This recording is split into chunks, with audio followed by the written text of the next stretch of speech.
This is Democracy Now!, democracynow.org, The War and Peace Report.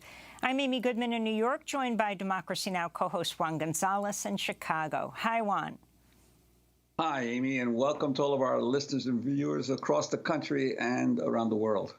Well, we begin today's show with the legendary Pulitzer Prize-winning journalist Seymour Hhersh. In 1970, he won the prize for his reporting for the Dispatch news service on the My Lai massacre, when the U.S. slaughtered more than 500 Vietnamese women, children, and old men on March 16, 1968. His reporting in the New York Times on CIA spying on anti-war activists during the Vietnam War era helped lead to the formation of the Church Committee, which led to major reforms of the intelligence community. In 2004, in the pages of the New Yorker magazine, Sy Hhersh exposed the Abu Ghraib prisoner abuse scandal in Iraq. Well, last week, he published another bombshell report, but this time on his new Substack page. The piece was headlined, "How America Took Out the Nord Stream Pipeline." It looks at one of the great mysteries of the past year.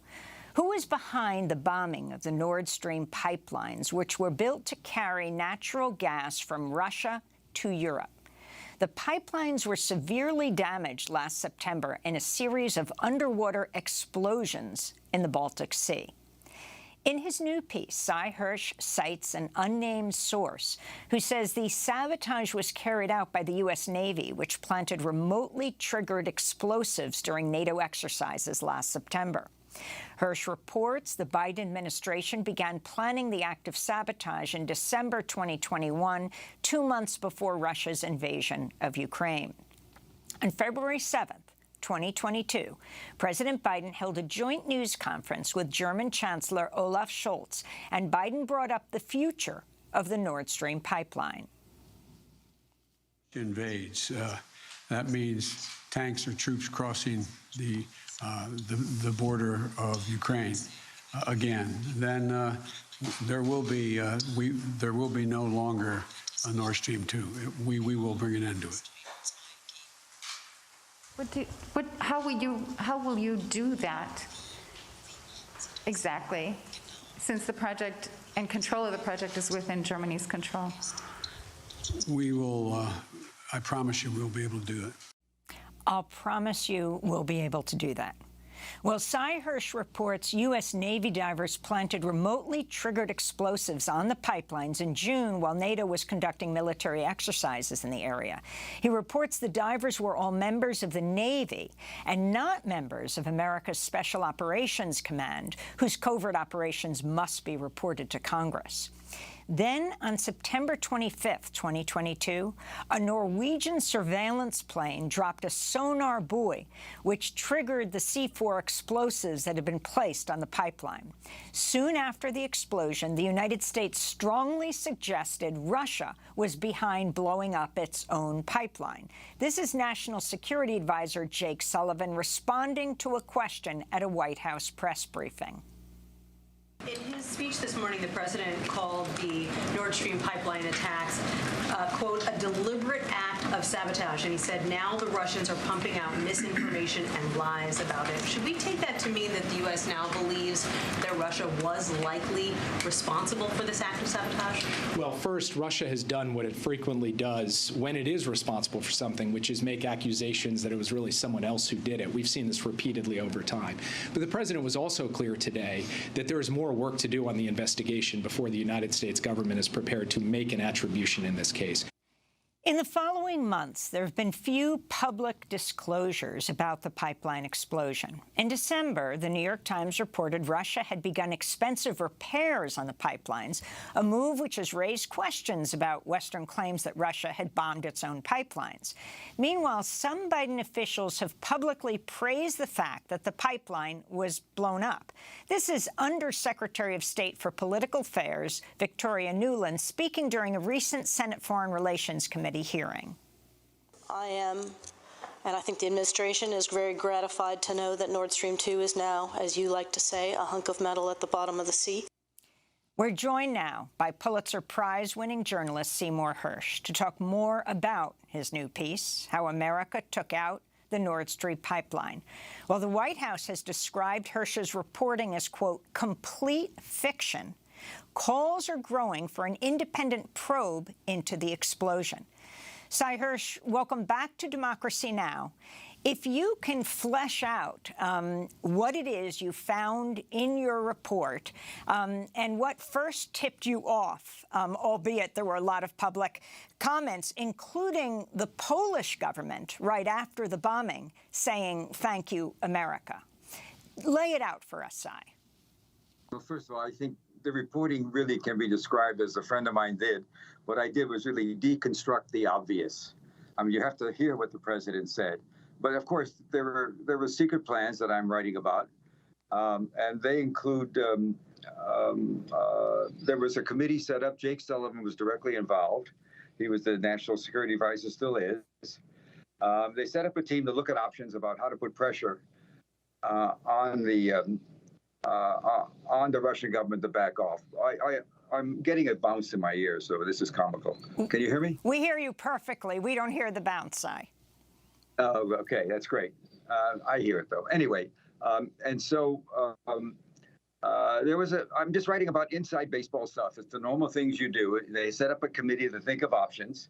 Russia was clearly going to go. The threat the president had yet to make had not been made, and this is December before New Year's Day of the year before, 2021, and the question inside the committee, and it included the usual CIA, NSA, Treasury Department, State Department, you name it, and they met in a secret office building in the across the street from the White House, in the executive office building. The option was, do you want us to do something kinetic or something not kinetic? In other words, not kinetic would be more sanctions, or something kinetic would be, taking out the pipeline, as had been thought about. And our answer came pretty quickly. I would guess Victoria Nuland's statement that you mentioned came actually before the president's. It came in late January of last year.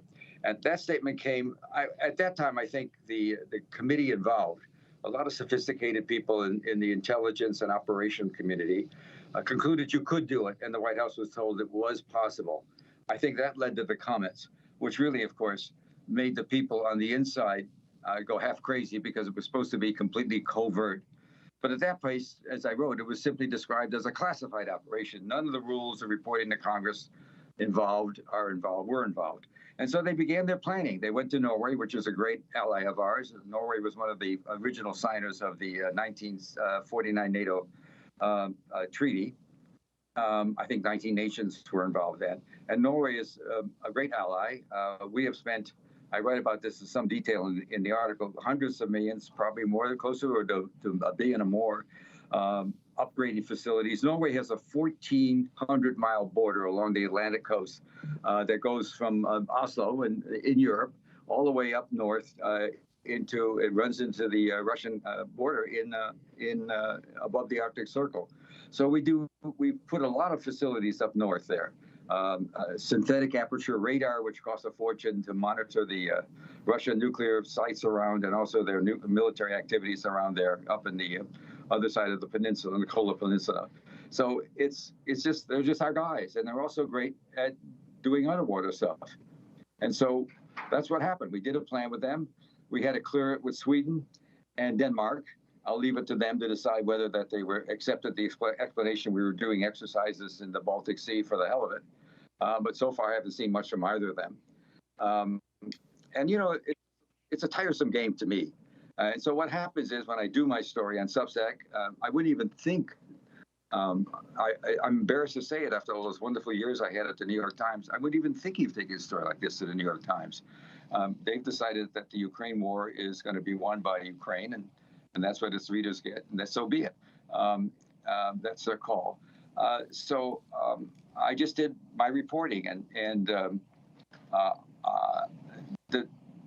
the miners came from a very facility in a little small town in Florida, and the mining community in the Navy is very secret, and they just do their business. They don't talk. There was perfect people to get, and they practiced it. And as you said, there was a major exercise every summer by the Sixth Fleet, which American Sixth Fleet out of Italy, which also has the operational rights in the Baltic Sea. Baltic Sea is a huge place. The pipelines we're talking about, Nord Stream 1, which came alive in 2011, and Nord Stream 2 was actually done, but the Germans that are ready to pump has 750 miles, and they go straight from Russia, which is loaded with all kinds of gas. They're in Siberia. They have enormous reserves directly into Germany. And I can tell you, Nord Stream 1 was a godsend for the German economy and Western Europe. They produced so much gas at such low prices that the German government was actually able to resell some of the gas the Russians were providing at a profit without Russia objecting. And so the German economy is huge, it's booming. You know, the cars we know about, Germany has the largest chemical company in the world, BASF, and everybody's right now, it's hell to pay. It's gotten very cold there. There's a lot of anger. And anyway, the purpose. Hørsh, so I wanted to ask you, in terms of the lack of it always seemed to me when the claims were that potentially Russia had sabotaged its own pipeline, that it was ludicrous to think that that would be so, that they would invest so much money in pipelines and then bomb them themselves. But I'm interested in the lack of press attention since the sabotage occurred, and also the lack of congressional attention. I think back to the CIA's mining of the Managua harbors back in the early 1980s under the Reagan administration, when the conservative Republican head of the Senate Intelligence Committee, Barry Goldwater, objected and raised concerns that this was a covert operation where Congress was not notified. And then, of course, Congress cut off aid to the Contras. As a result, there was an International Court of Justice ruling against the United States. But in this case, this kind of sabotage, the media seems not to be at all interested in finding out what happened here, as you have, and Congress, there's no one in Congress that's been raising questions. You listened to the newscast that we just heard as the show opened. One horrible event after another. I think the world's taken a very bizarre turn. I also, it doesn't matter what I think. There's no question there's been a polarization of the press since Trump got in. We're now on two sides, right, left, Democrat, Republican, however you describe it. If you watch Fox News, you don't watch MSNBC, et cetera, et cetera. And if you read the New York Times, you're not going to get what the right winger, the conservatives have been after the New York Times and Washington Post for their quote unquote liberal views. So we've got a polarization going, and at this time we've got a Democratic president that has done some good stuff domestically, but I can tell you I'm not understanding the total commitment to Ukraine, and I'm not understanding what I read, because obviously I have access to a lot of people who see things. I've been doing this, Amy, and I've been doing this, writing about COVID activities for, am I that old? 300 years. Anyway, the bottom line is the stories I've been getting about the war, particularly beginning in fall, and that's what gets interesting, have been pretty dire. The Russians, I think the end is just a question of time. Right now, it's a question of how many more people Zelensky wants to kill of his own people. It's going to be over.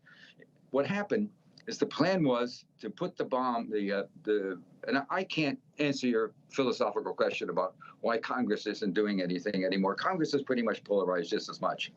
And there's also an enormous continuing hatred of all things Putin in this country, which is foreign policy disagreements are one thing, but it's very personal here, and that's not useful. But anyway, the other, I don't think there's any chance that Putin wants to take over Europe. I don't think he wants to have Ukraine tamed, but he's not interested in doing anything more. But I may be in a minority about